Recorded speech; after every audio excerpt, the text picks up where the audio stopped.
chat on redistricting, sponsored by the Carteret County Democratic Party. My name is Susan Schurer. I'm a retiree living in Morehead City and a volunteer with the Carteret Democrats. Let me thank the other volunteers who've made the Dockside chat a reality. Katie Tomberlin, the chair of the Democratic Party, Maria Zempel, Amy Voorhees, Lucy Bond, and Wendy Boss. The word redistricting all by itself can strike fear into the heart and brings up some very primitive territorial feelings, at least in myself. So I am really looking forward to hearing an expanded and then a locally focused view on the issue from our guests, who I will introduce in the order in which they will speak. Dr. Jennifer Bramer holds a PhD in public policy from Harvard University's Kennedy School of Government, an MA from Stanford University in Development Economics, and a BA cum laude from Barnard College of Columbia University. She is a policy analyst, researcher, and economist with over 40 years of experience in governance reform and private enterprise development in the United States and more than 30 countries. She established and led the Kennan Institute Washington Center from 1990 to 2006, and later created and chaired the Department of Public Policy and Administration at the American University of Cairo from 2007 to 2013. She currently focuses on public governance reform and works to strengthen democracy in North Carolina. She recently completed a 2-year term on the State Board of the League of Women Voters of North Carolina. She established the League's statewide redistricting reform team and established Fair Districts NC, a coalition of North Carolinian organizations working to foster redistricting reform. In 2018, she led a study team examining alternative approaches to redistricting reform under consideration in states that, like North Carolina, do not have a citizen referendum, initiated referendum. She's currently working on a project to engage voters around county redistricting in North Carolina, including developing a website. Welcome, Jennifer. Thank you so much for joining us tonight. We are truly, truly honored. I know that you're a VIP and very, very busy, and so we're just so happy to have you here with us in Carteret County. Ralph and Norma Hall retired from Philadelphia to Atlantic Beach. Great idea. In June of 2018 and in June 2019, attended their first League of Women Voters of Carteret County meeting. Shortly after that, they attended a Fair Districts North Carolina meeting on redistricting in Jacksonville, and also the League of Women Voters North Carolina 2019 Leadership Conference in Greensboro. Since that time, they've participated in the monthly redistricting meetings and have served as the liaison between Fair Districts North Carolina and League of Women Voters Carteret County. Ralph and Norma have coordinated Vote 411 online voter guide for Carteret County, Carteret, Onslow, and Craven counties for the 2020 and 2021 elections, and also work with the League of Women Voters NC chapters across North Carolina to obtain voter data from the Voter Access Network for numerous Get Out the Vote campaigns, which is a huge job. Thank you very, very much for doing it. I'm sure that all of the campaigns are extremely grateful to you for that. So a hearty welcome. A little tiny bit of housekeeping. All participants will be muted during the presentation. We will unmute you for 2 minutes at the end of the chat for goodbyes. Please add your questions to the chat box, and Wendy Boss will sort and collate them for us at the end of the program. Jennifer, would you like to get us started with the big picture and your work in North Carolina? Yeah, thanks so much. I'm very happy to. Let's see if I can actually share my screen. That is the first question here. You've disabled screen share, so you have to undisable it.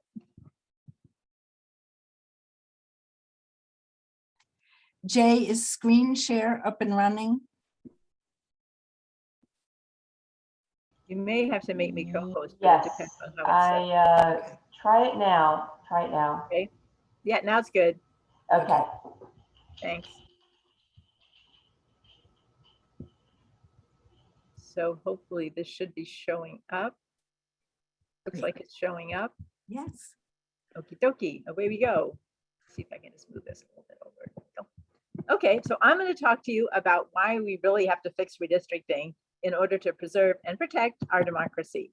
And here's a little roadmap of what we're going to be talking about. I'm going to begin by talking about values that keep our representative democracy strong. And I'll explain why I use that particular term shortly. And how extreme partisan redistricting violates those values. The problem is really pretty simple, which is that when politicians draw their own districts, voters lose. And political map rigging undermines our representative government, and therefore it also holds our state back along a whole range of issues.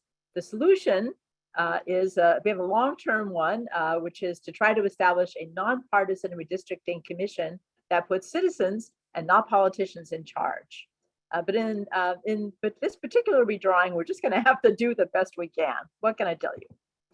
So redistricting reform is not a Democratic issue or a Republican issue. It's an American issue. And Ronald Reagan, in fact, was a strong supporter of redistricting reform. Our values underpin our system of government.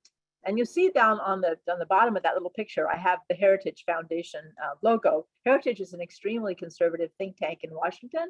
And while we don't necessarily agree with a lot that they say, we do figure that they understand conservative values. So these values, which I have here, actually come from a heritage document on that topic.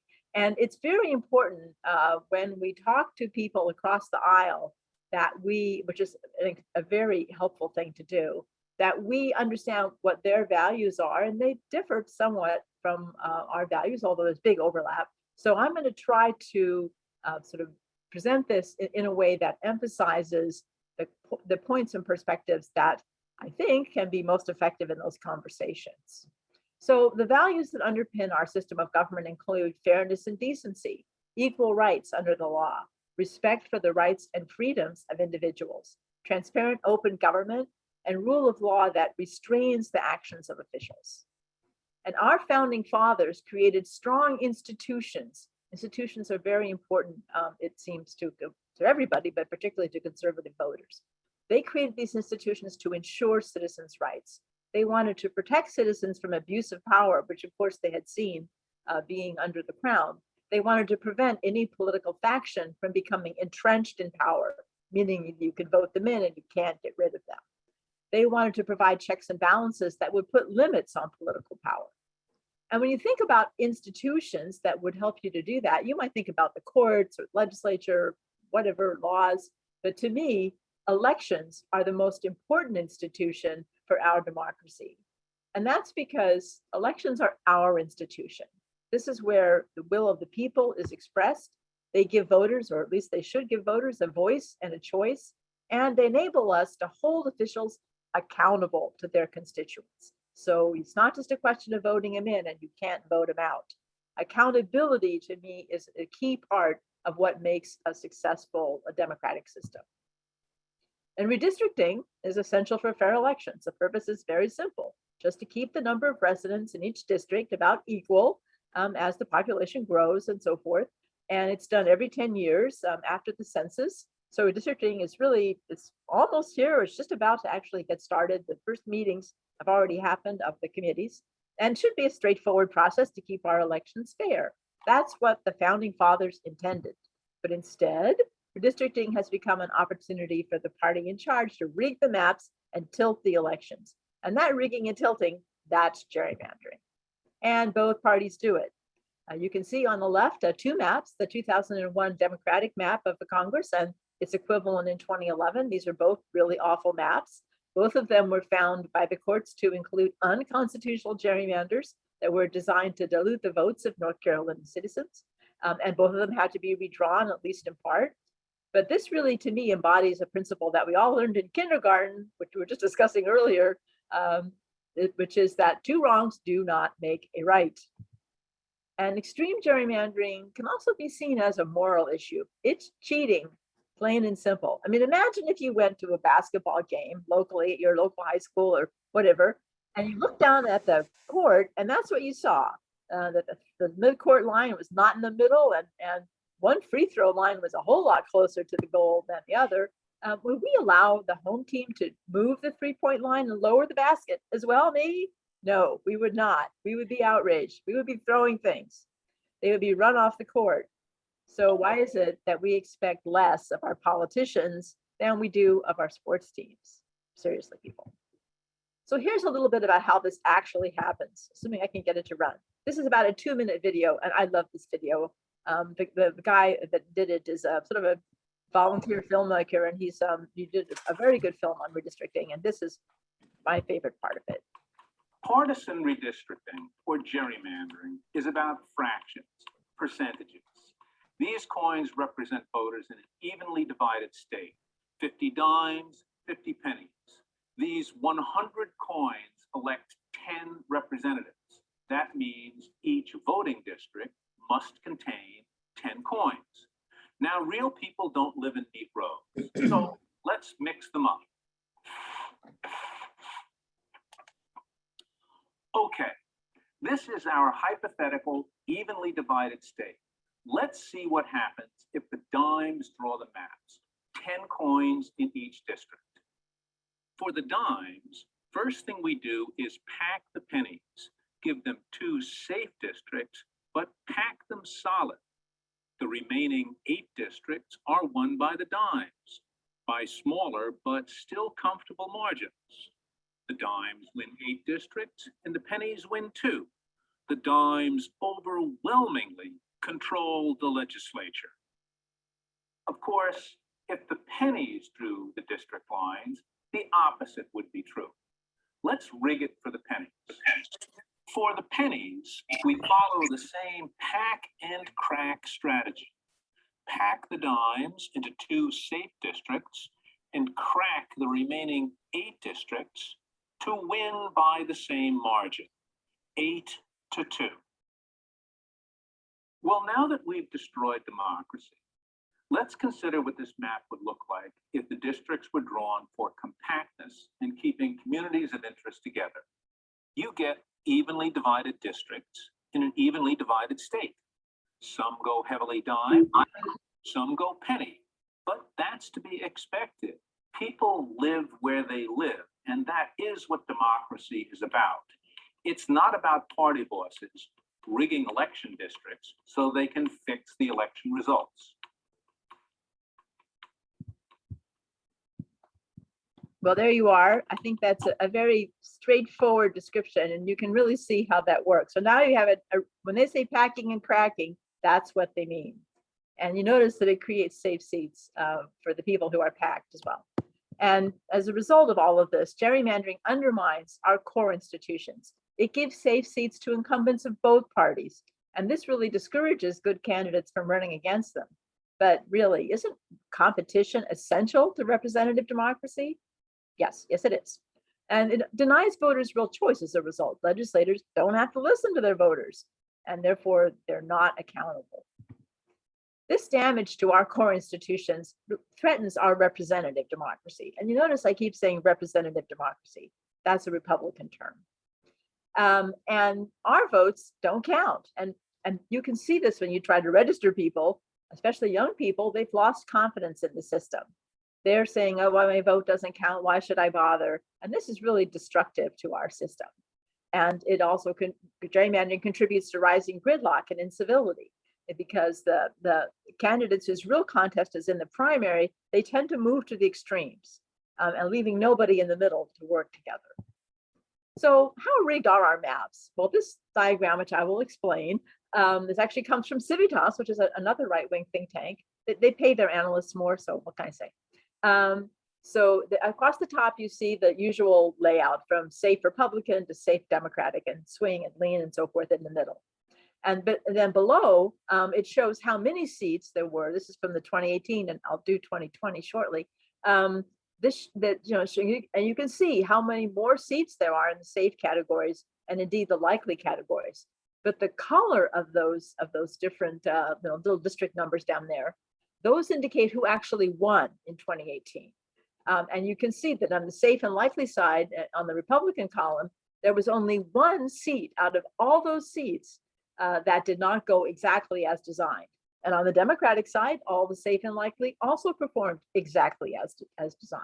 It was only in the middle there where there were a few that did not, a few that flipped around. So you had 58 seats that were safe for the Republicans, of which only one did not perform as designed, 42 for the Dems, so more for guess who, but only 20 out of the 120 were lean or swing. So here's a not quite so pretty diagram that I did from after the 2019 redraw. So this should have been all better. It's court supervised, right? Wrong. So, there were still 93 safe or likely seats for both parties relative to 100. The GOP still had more. They were still in charge. And so, you can see it went from 58 to 52. But nonetheless, it was still very, very much rigged. And indeed, all of the safe and likely and lean seats performed exactly as designed. Only those little gold highlighted ones were and didn't go exactly to plan. And those toss-up seats were only separated by a point or two anyway. So it's not just a question, though, about our democracy, even though our democracy is important, right? But it's really about everything you care about. So here's some issues that you probably pay attention to. So some of them anyway, maybe not all of them. And there could be others that you would like to see on this list: economic opportunity, education, environment, criminal justice, whatever it is. All of these issues are really important. But if you care about these issues, you have to also care about gerrymandering, because it prevents us from moving ahead on any of them. And this prevents us from building a better North Carolina for our children and grandchildren. So the bottom line is really that when politicians draw their own districts, we lose, we the voters lose. But reform is really hard. And now why is that? Because only the party out of power opposes gerrymandering. And then when they're in power, they do it too. It's very difficult to get a reform if only the minority party favors it. But therefore, we the voters are really the only ones who can stop them from doing this. So how do we fix it? Well, the League has argued for many years that we need a citizens commission made up of voters, not politicians, to draw the district maps. It seems very sensible, and it's been done in a number of states, and they do perform better. But there are a lot of different ways that could be done. And so we've come up with 3 simple questions that define what a redistricting system, whether it's a commission or whatever, how it operates. And that also tells us how we can fix it. So the first question is, who draws the maps? You've got 2 choices. Is it going to be the legislative leaders, or is it going to be a commission? And then once they're drawn, who approves them? Is it going to be the legislative leaders who both draw and approve? And note, I say legislative leaders, the other people, even if they're in the majority party, get very little say in how this goes. So is it going to be the leadership, just a handful of people, or is it going to be a commission made up of a range of citizens that makes the decision? And then how are the maps drawn? These are important, but they're not as important as who draws and who approves. Those are the key decisions, but they're still important. So you want a process that's transparent and has lots of citizen input, and you want criteria that limit the ability to gerrymander. They keep the maps compact and contiguous so that the districts are laid out, they're not all sprawly. They keep communities whole, that prevent the use of political data or political objectives, such as David Lewis's famous wanting a Congress that was 10-3 and drawing it that way, and they comply with the Voting Rights Act. And really only a citizens commission can end the abuse of politicians drawing their own districts. It's just a conflict of interest. And we know how bad those are. Anyone in business knows that conflicts of interest are deadly. And the majority party runs the whole process behind closed doors. They may go through some show of doing something out in the open, but really it's all been decided behind closed doors. And they limit public input, and they limit your ability to know what's going on. And then unaffiliated voters are really locked out of the process completely, which if you had a commission, they could be part of that. So what would a good commission design look like in principle? Well, we came up with 5 principles, which we call principles for reasonable redistricting reform, because these are based on what legislatures around the country either introduced or adopted, or at least the bills were brought forward. So first, you want citizen members that are selected from the 2 major parties, but also from unaffiliated voters, and that give you some assurance that you will have racial and other diversity on the panel. There has to be a role for the legislature, particularly in selecting the members from the parties. And you might say, but you just said you don't want the legislature to be involved. Why are you saying that they should have a role in selecting the members? Well, there are two reasons. One reason is that there is no commission in the country, whether it's California, Wisconsin, whatever it is, there is no commission where the legislature doesn't have a role. They always have a role. And the other reason in our case is that there's really only one way to get a commission, and that's for the legislature to vote on it. And that means they have to have a role. And in fact, in the commission that was just adopted in Virginia, voted on by the legislature, approved by the voters, half of the commission is sitting legislators, and the other half are selected by the leadership from a list provided to them by retired judges. So this it may seem counterintuitive, but it's inevitable, so you may as well just accept it.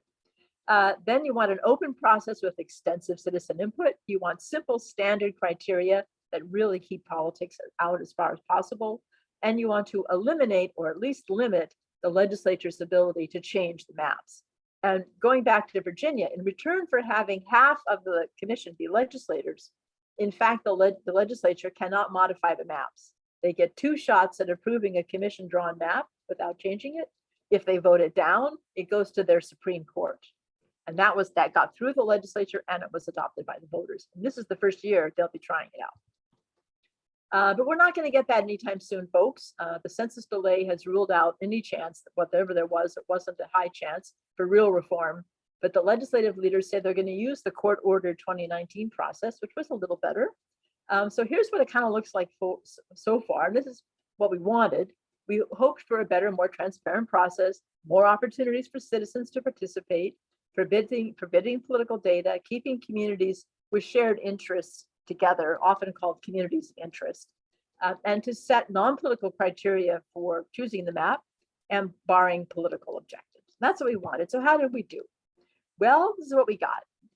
Maybe more transparent. It's not exactly clear. That one remains to be seen. They have not provided more opportunities for citizen participation, whereas they held something like 40 hearings in hearings in 40 counties rather. In 2011, they're proposing to hold them only in 10 sites this time, despite much better technology for doing things remotely. They did forbid the use of any political data, but they didn't tell us what goes on in back rooms. It's not clear if they're going to say communities with shared interests should be kept together. They said they might be. And they did not set non-political criteria for selecting a map. They did say they wouldn't use political data, but that's really unenforceable because those back rooms.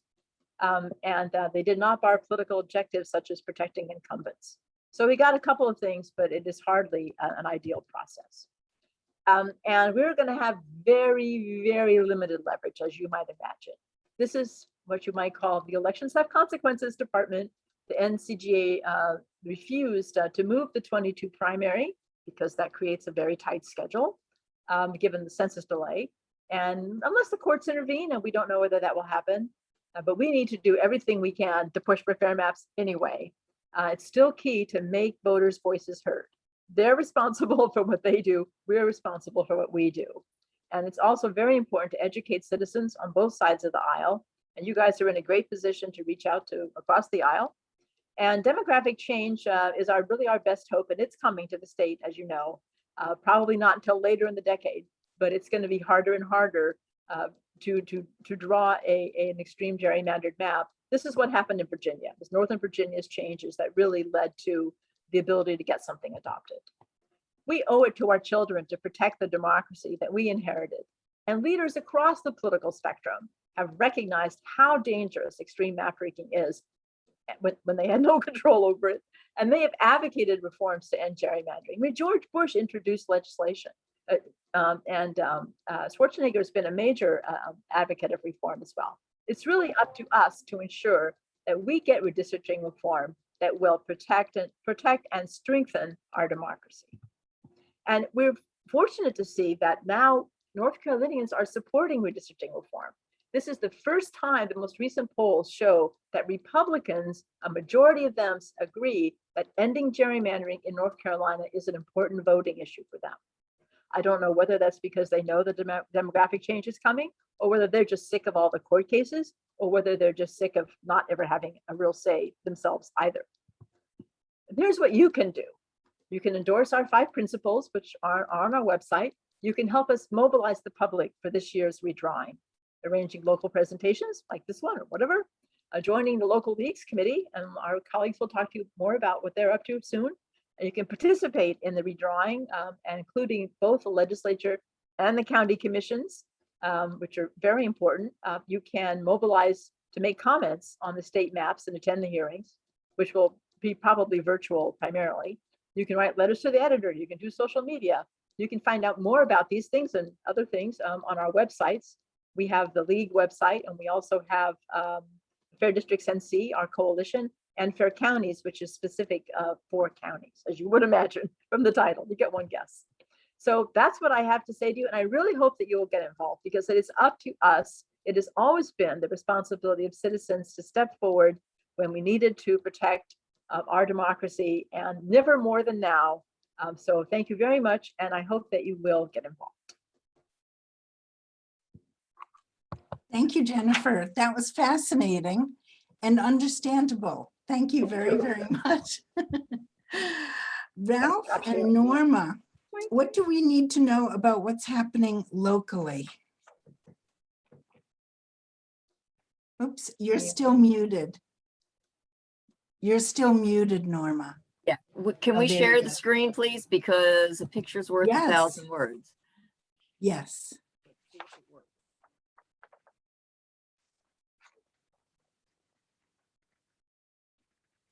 Are you?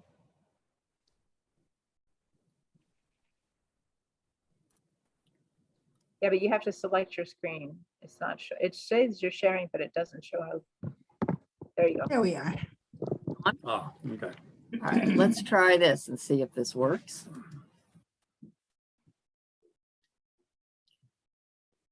Okay, Back one. page up. All right, now we know where we are. Go ahead. All right. And Norma and I are going to tag team this a little bit, just to give you a little variety. But of course, what Jennifer has said is absolutely the broad picture and is the foundation of anything we have to say here. What we've done is left some of the same points Jennifer absolutely addressed already, so that this can kind of stand on its own feet in a more local context, if this presentation is to be done in other forms as well. So please bear with us for a few topics I think you've already gained some familiarity with, but they're still worth repeating, because each new person that starts to hear the conversation about redistricting, the immediate reaction is glassy eyes. And therefore, there are some concepts that just are worth reintroducing again. So moving along, you know, the simple summary really of what the redistricting concept is do the voters select their representatives, or do the representatives select their voters? And in a state that has a history on both sides of the aisle of pursuing partisan interests, we have, I guess we can say, we have a great opportunity to try to bring about change in that, but it is by no means unique to either of the two primary parties.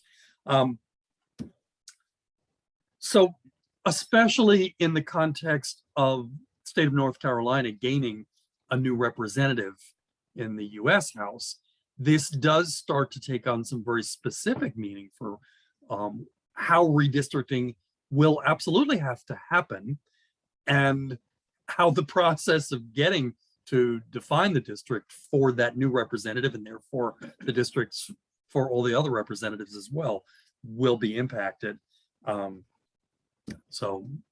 But it affects, drop back one for a second. Sorry, I thought you were moving Yeah, on. I know, so did I. There we go.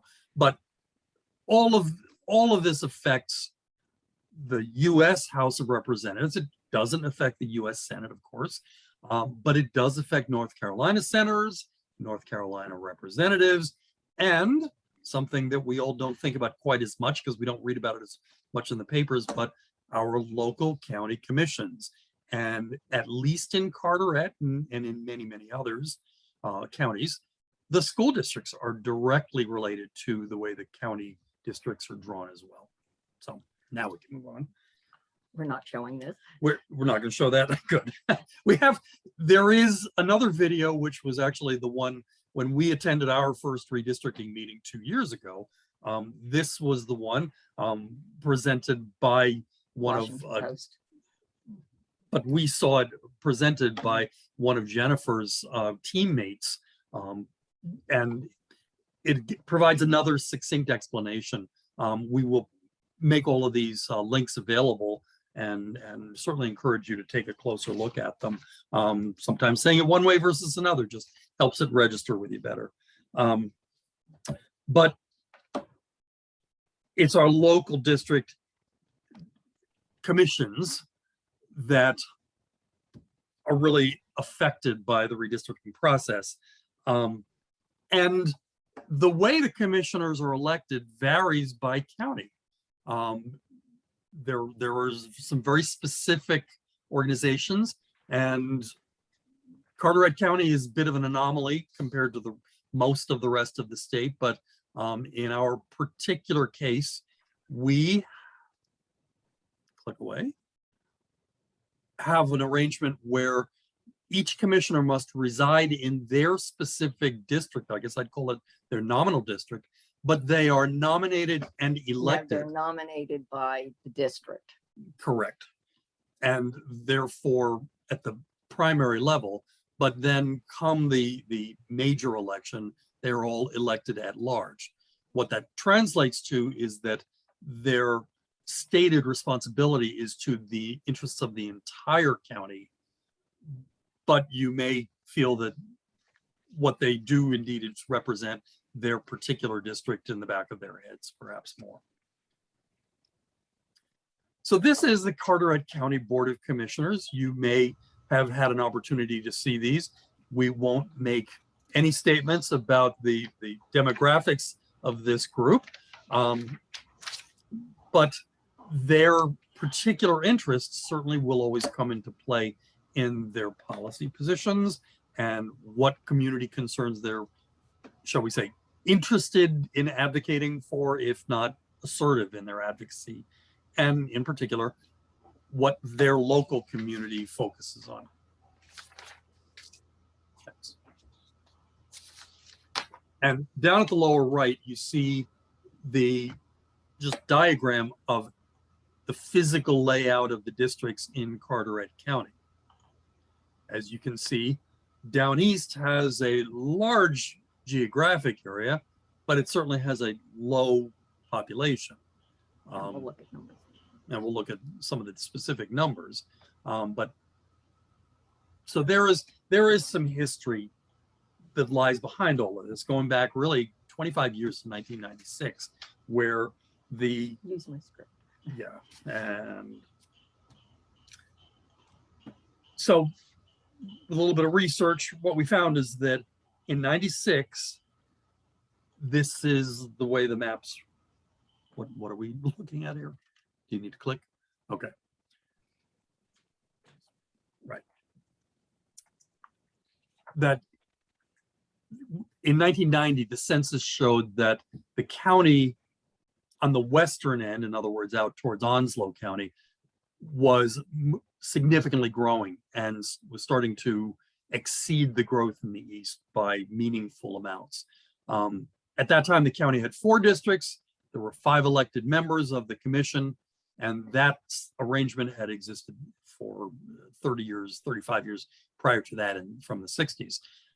But historically, the down east area had 1 representative of its own, and therefore in 96, the decision was made to make the district composed of 7 members, giving down east its own, and based on their population, allocate the 7 members roughly equivalent populations. Because that's why they decided that they had 1/7 of the population, so they needed 7 districts. Right. Come 2010 census, and the question as to whether redistricting was needed, the decision made by the county was that we didn't need to redistrict yet, or at that time.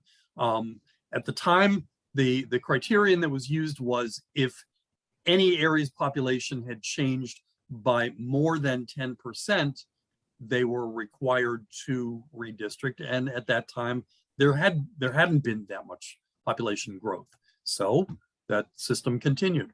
But now we come to 2021, and number one, the criteria itself has been adjusted to state that if any area changes by more than 5% rather than the 10% in 2011, then redistricting is needed.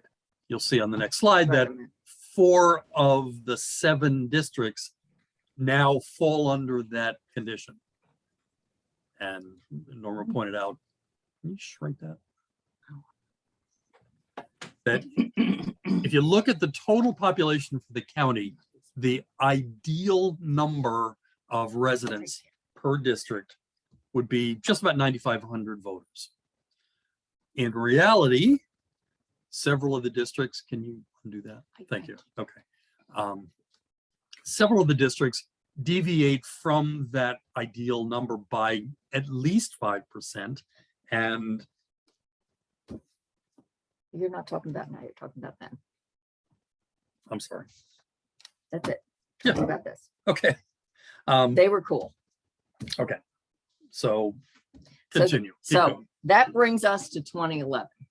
So where we are now is to sort of give you a background of what has happened with this. And again, Ralph and I are definitely not the pros that Jennifer is, but we started this out by our contacting the county commissioner to say, please explain the process of redistricting.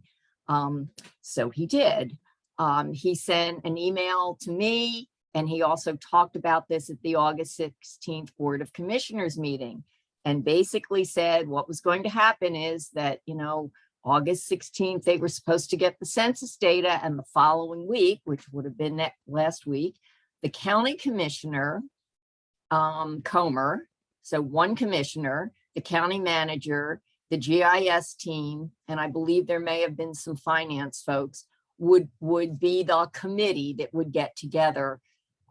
They are not required to have a public open meeting unless the majority of the commissioners are present. So there's only one commissioner. So this is clearly not something that is open to the public.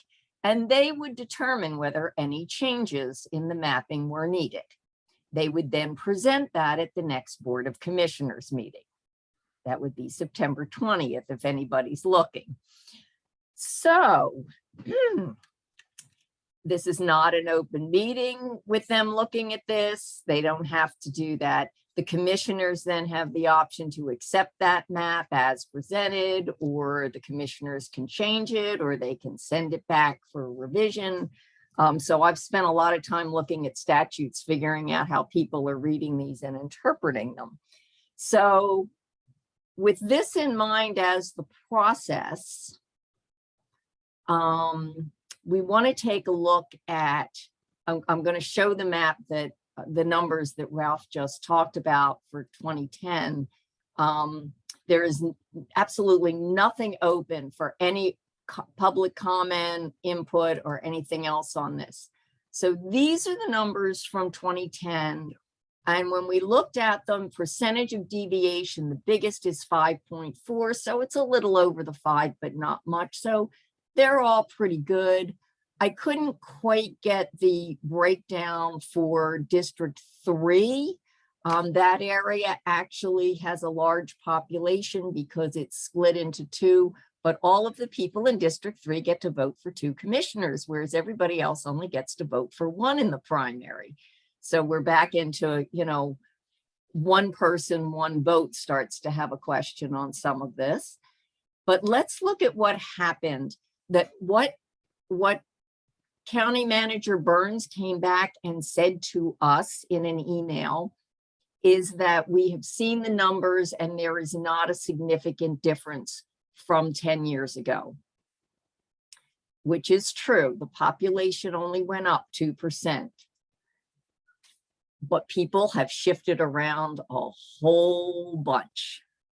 So if you look at District 1, it has increased 26.5%. If you look at District 6, it has decreased 14.8%. There are 4 out of the 7 districts that are over the 5%. And significantly, because legally, if you are more than 10% in the difference between your highest over and your lowest number, you are required to redistrict. And it doesn't sound like they're planning to do that from what we have heard. So if you look at it on the map, this is the 2011 per the 2020 census figures. District 6 is now over by 14.8% in terms of number of people. District 1 has less than 26.5% compared to the norm, you know, the 9,900 and forget what the number is. Not it was 96. Lower, 96 people that are supposed to be in there, saying that, you know, everybody's vote doesn't count the same. You've got, you know, potentially 12,200 people in one district for the same vote that in another district, in District 6, you've only got 8,200 and some people going for that vote. That's not equal person, equal vote. So, you know, what we have done is send an email saying that we've identified these guidelines and they're drawn directly from what Jennifer talked about before in what's realistic. We want public comment. We want meaningful opportunity, saying that we need to allow public comment before they draw the maps, you know, and allow comments on the drafts and the revised maps, and make sure there's transparency throughout the redistricting. What are your criteria? What data are you using through this?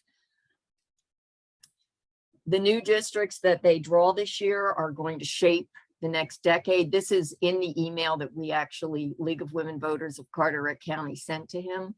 Only complete transparency and an opportunity for public participations ensure us, you know, that it's fair and inclusive, and our citizens deserve nothing less. So where do we go from here? You know, we are going to go back to Mr. Burns and again present the numbers that we showed tonight and express our concerns that there is a significant difference and that there needs to be an open opportunity for community input, which is where we need you. If we actually get that, we need people to come forward and tell them, you know, we need to have these drawn more fairly so that the same, roughly the same number of people are in each of these districts. His response to us on the 25th was, the county has now received the anticipated data from the federal census, and based on our review, the population increase was insignificant to substantially alter the current approved districts. So based on what I've just shown you, you can decide whether you think that is appropriate or not. We're going to suggest that maybe they want to take a closer look at this. Again, we're back to, do all of our community groups have the opportunity to be represented? Is it worth running if you can't possibly win an election? We want the voters to have the right, and we don't want this to be gerrymandered, is kind of where we're going. Again, these are the 5 principles that Jennifer had presented before, including the legislature. Right now, the legislature can just do whatever they want is their general approach. There is no input from us, and we would like there to be, even if we can't be commission members or be involved in the commission, at least have some public input. We'd like to know what rules they're using, and we'd like transparency. this is an opportunity for us to open processes from the Board of Commissioners and try and get some stuff out from behind the closed doors, in our view, if we take a position. I have at the end the legislation. Jennifer can talk about how nice idea, but it's probably not going anywhere. But there are people on the floor trying to make a difference. I'm not sure where we'll go with it. Same organizations that Jennifer had put up, and the call to action is you can go to the Fair District site and endorse the 5 principles, at least be a name going with it. Get in touch with the Board of Commissioners and the county manager and voice your concern about wanting to have transparency. You want to know what criteria are they using, because the fact that it only went up 2%, people have shifted, and how is that being addressed? Try and get family, friends, neighbors, other people to take an interest in this and get involved, because it's the next 10 years we're talking about. And then the bottom line is go vote. Your vote is your voice. So that's us. And then at this point, you know, I will turn it back over to Sue to open up to any questions and discussion. You can also, if you have other information, if you send an email to the League of Women Voters, NCCC @gmail, Carol Gear will get it. She'll send it. She's our president. She'll send it to me, and we'll be glad to get back to you if you've got specific questions or concerns. That's it. Well, that was fantastic. Thank you so much. Bravo, bravo to all 3 of you. I have a first question, Norma and Ralph. When you came down from Philadelphia, were you thinking about getting involved in redistricting? Was Nope. this your fervent wish Nope. as you drove south? How did I you called actually... Jennifer and she said, I thought you guys said you weren't going to do this at the county level. And I said, we really didn't want to. I said, except the more we saw, the more we sort of felt like we didn't have a choice. Yes. Well, all of us, thank you very much for leaning in or jumping in with both feet, as it were. I'm going to open the floor. Do we have any questions in the chat, Wendy?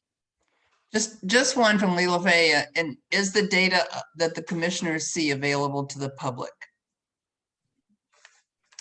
Is if you know where to go find it. It's not easy Fair to find. Districts has a lot of stuff out on their website, and I have spent several of the last couple of days diving deeper and deeper, and then Jennifer has pushed me further and further into the depths of this.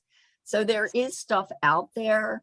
You know, what we've been trying to do to help the league and our board, you know, we don't want to go to the commissioners unless we've got facts. And Jennifer's been very helpful in helping us to go through and make sure what we're looking at, we are interpreting correctly. We've gone back and looked at statutes, you know, to see specifically how is it worded. And yes, if you read it, the commissioners have the right to do this, you know, but if you read the rest of it, it talks about the fact that there needs to be an equal distribution of votes, and they're not reading that part. Yeah. Can you Yeah, get I the, mean, when you look into it, it's pretty evident, you know, that redrawing would affect some of the commissioners, which is not, you know, not exactly an unusual situation. We have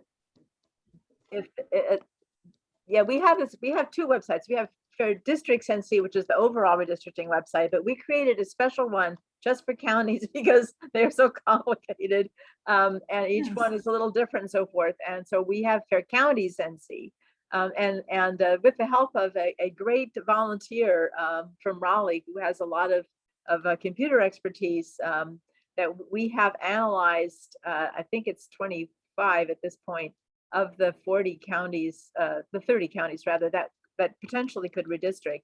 And we have found that many of them need to redistrict under the law. And it looks like Carteret is one of those. So, I mean, it's very easy to wave your hands and say, well, we don't have to because we don't want to. But the law is the law.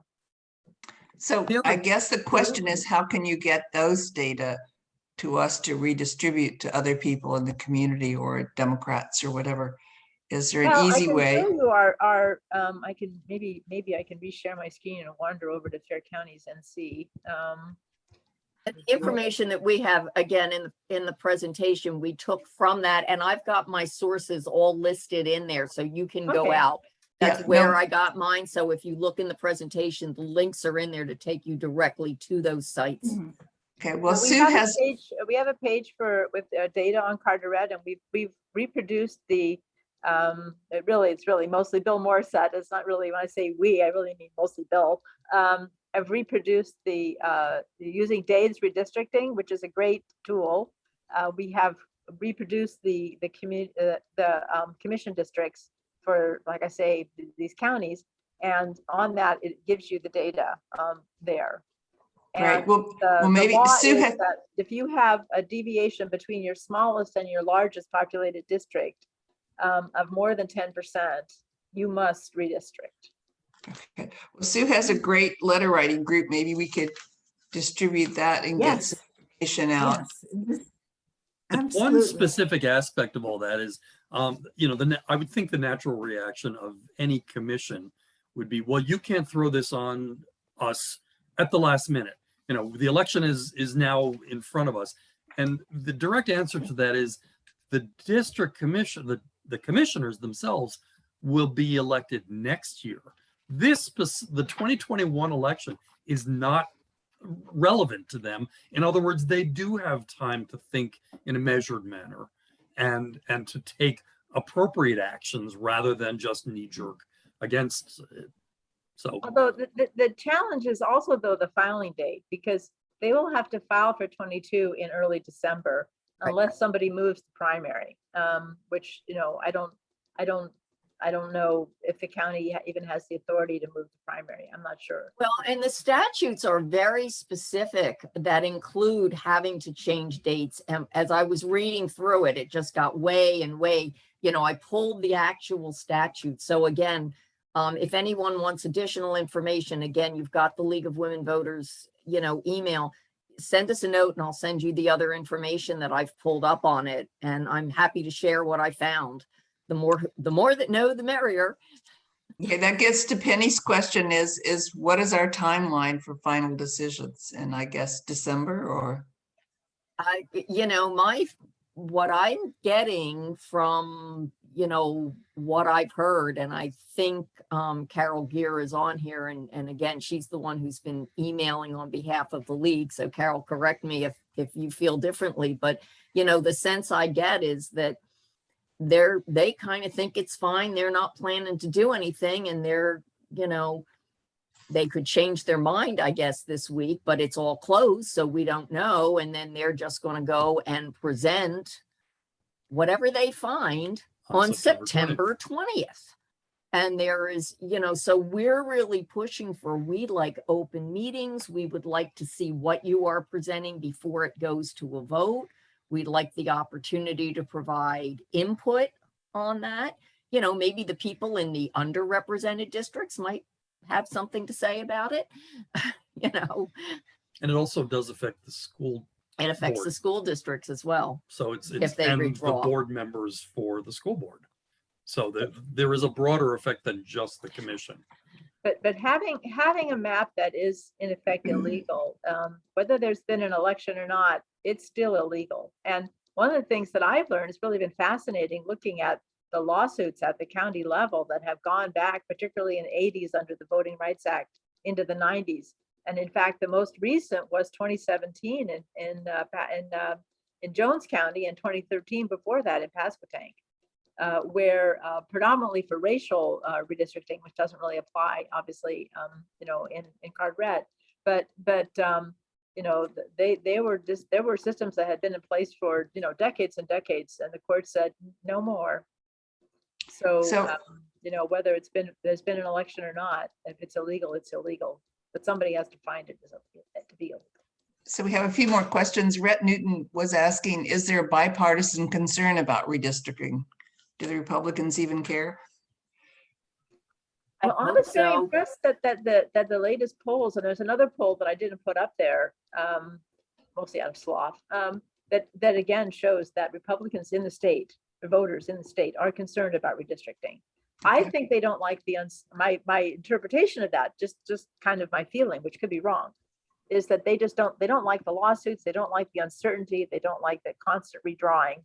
And that's, more a concern for them. Or it could be, as I say, that they're concerned that this decade could be the last decade because of demography in which they will be able to control the redistricting. And that what happened in Virginia will happen to them. So do you think if we changed redistricting, it would have benefit one party or another? Well, whichever part, I mean, the Democrats gerrymandered the state for 100 years. I want to be really clear about this.